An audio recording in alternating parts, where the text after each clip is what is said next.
Welcome back to my channel. Hi అండి, ఎలా ఉన్నారు? మీరు థంబ్‌నెయిల్ చూసే ఉంటారు కదా!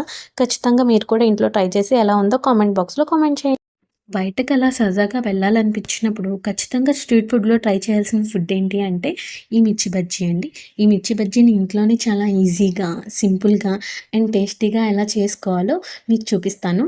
ఖచ్చితంగా మీరు కూడా ఇంట్లో ట్రై చేసి చూడండి. ఇంకా టేస్ట్ విషయానికొస్తే చాలా బావుంటుంది. వేరే లెవెల్ అంతే. ఫస్ట్ ఒక బౌల్ తీసుకొని శనగపిండిని ఒక 4 టేబుల్ స్పూన్స్ శనగపిండిని వేసుకొని నేనైతే ఇక్కడ 1 టేబుల్ స్పూన్ సాల్ట్ వేసుకున్నానండి. సాల్ట్ తక్కువ తిన్న వాళ్ళు కొంచెం తగ్గించి వేసుకోండి. మా ఇంట్లో అయితే మేము సాల్ట్ ఎక్కువగానే తింటామండి. సో, సాల్ట్ సరిపడగా వేసుకున్నానండి. అండ్ హాఫ్ టేబుల్ స్పూన్ కంటే తక్కువగా ఉన్న కొంచెం వంట సోడాని అందులో యాడ్ చేయండి. వంట సోడాని యాడ్ చేయడం వల్ల ఏంటి అంటే క్రిస్పీనెస్ వస్తుంది. అండ్ అలాగే బజ్జీలు కూడా చాలా గుల్లగా ఉంటాయి. అండ్ హాఫ్ టేబుల్ స్పూన్ కారంని యాడ్ చేసుకోండి. అండ్ మొత్తం అంతా ఒకసారి కలపండి. ఎక్కడ ప పౌడర్‌లా కాకుండా మొత్తం అంతా కలిసిపోవాలి ఇవన్నీ. తర్వాత కలిపేసిన తర్వాత వామ్‌ని డైరెక్ట్‌గా వేసేయకండి. వామ్‌ని డైరెక్ట్‌గా వేయడం వల్ల ఏంటి అంటే ఫ్లేవర్ మనకు అంత కరెక్ట్‌గా తెలీదు.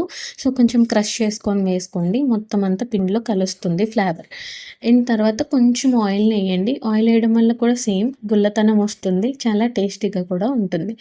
తర్వాత సరిపడగా వాటర్ ఏసుకొని మొత్తం ఎక్కడ లంప్స్ లేకుండా చాలా క్లియర్‌గా కలుపుకోండి. సో, కన్సిస్టెన్సీ చూస్తున్నారు కదా! ఈ విధంగా ఉండాలి.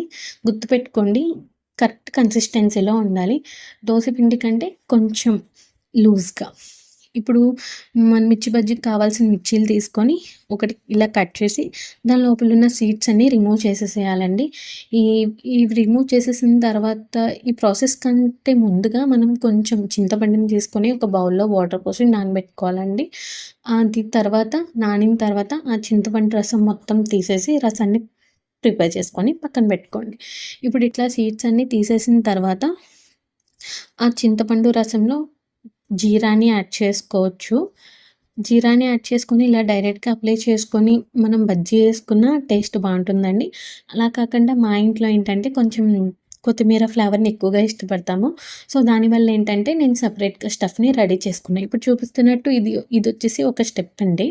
అంటే ఇందులోనే డైరెక్ట్‌గా జీరాని కలిపి మిక్స్ చేసి అప్లై చేయండి. నేనేంటంటే ఇలా కూడా చేశాను. బట్ ఇందులో డైరెక్ట్‌గా జీరాని వేయలేదు.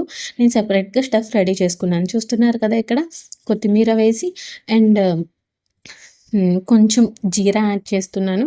అండ్ కొంచెం వామ్ యాడ్ చేస్తున్నానండి. వీటికిన్నిటికి లైట్‌గా కొంచెం సాల్ట్ ఏస్తున్నాను. మొత్తం అంతా కలుపుకుంటున్నాను. కలిపేసి ఇదే ఇంకా స్టఫ్‌గా నేను ఇంట్లో చేస్తాను. ఇలా కూడా ట్రై చేసి చూడండి. టేస్ట్ అనేది వేరే లెవెల్‌లో ఉంటుంది. ఖచ్చితంగా మా ఇంట్లో అయితే ఇలానే ఇష్టపడతామండి. సో, మీకు అలా కావాలనుకుంటే అలా చేసి చూడొచ్చు. లేదు ఇలా కావాలనుకుంటే ఇలా కూడా చేసుకోవచ్చు. ఇలా కూడా ఒకసారి ట్రై చేసి చూడండి. చాలా బావుంటుంది టేస్ట్. సో, ఇప్పుడు నేను చూపిస్తున్న విధంగా నేను కూడా ఆల్రెడీ చింతపండు రసాన్ని కూడా ఫస్ట్ దాన్ని అప్లై చేశానండి.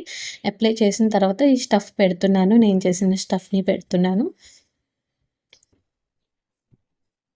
చూస్తున్నారు కదా! ఇక్కడ ఇలా అప్లై చేసుకోవాలి. మొత్తం అంతా స్టఫింగ్ అంతా లోపలికి వెళ్ళేలాగా. ఆయిల్‌లో వేస్తున్నప్పుడు నేను చేసిన ఈ స్టఫ్ అంటే మీరు ఒకవేళ ఇలా చేసుకునే లెక్కయితే కొత్తిమీర అనేది బయటకి రాకుండా చూసుకోండి. దానికి ఎలా వేయాలో, ఎలా డిప్ చేయాలో పిండిలో అన్నది నేను చూపిస్తాను. చూస్తున్నారు కదా! ఇప్పుడు చూపిస్తున్నట్టు ఈ పిండనేది ఏ కన్సిస్టెన్సీలో ఉండాలంటే ఫింగర్ పెడితే ఫింగర్ నుంచి జస్ట్ అతుక్కునేలా ఉండాలండి పిండి. ఇప్పుడు చూపిస్తున్నారు కదా! నేను మిర్చిని ఎలా డిప్ చేస్తున్నానో చూడండి. ఒక ఫింగర్ నేను కట్ చేసిన చోట ఫింగర్‌ని పెట్టి డిప్ చేస్తున్నాను. దానివల్ల ఏంటంటే కట్ చేసిన ప్లేస్‌లో పిండి వెళ్ళేలాగా. సో, చూసారు కదా! ఇది ఫైనల్ లుక్ అండి. మనం కావాలంటే డైరెక్ట్‌గా తినొచ్చు. లేదంటే ఇందులో కొంచెం ఆనియన్స్, కొత్తిమీర ఇవన్నీ యాడ్ చేసుకొని కూడా తినొచ్చు. సో, ఇది లాస్ట్ అండి. నేను కొంచెం లెమన్‌ని కూడా అట్లా పైపైన వేశాను. ఇది ఫైనల్ టేస్ట్. టేస్ట్ అయితే చాలా బావుంది. Please subscribe.